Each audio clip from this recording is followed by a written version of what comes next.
హైందవ ధర్మాన్ని ఆచరిస్తున్న కోట్లాది మంది హిందువులకు రాహుల్ గాంధీ క్షమాపణ చెప్పాలని AP BJP chief Purandeshwar demand చేశారు. 1975లో ఎమర్జెన్సీని విధించి రాజ్యాంగ స్ఫూర్తిని దెబ్బతీసిన వారు, వేలాది మంది సిక్కుల ఊచకోత కారణమైన వారు పార్లమెంట్లో నీతులు పలకడం హాస్యాస్పదంగా ఉందన్నారు.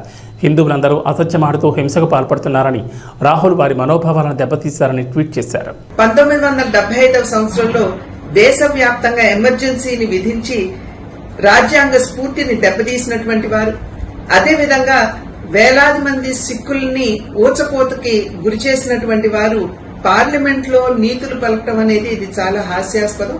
నిన్న రాహుల్ గాంధీ గారు పార్లమెంట్ లో నిలబడి హిందువులందరూ కూడా అసత్యాలు పలుకుతారని, అదేవిధంగా వారు హింసకి పాల్పడతారని మరి వారు చెప్పడం అనేది దేశంలో హిందూ ధర్మాన్ని ఆచరిస్తున్నటువంటి కోట్లాది మంది మనోభావాల్ని వారు దెబ్బతీయటమే.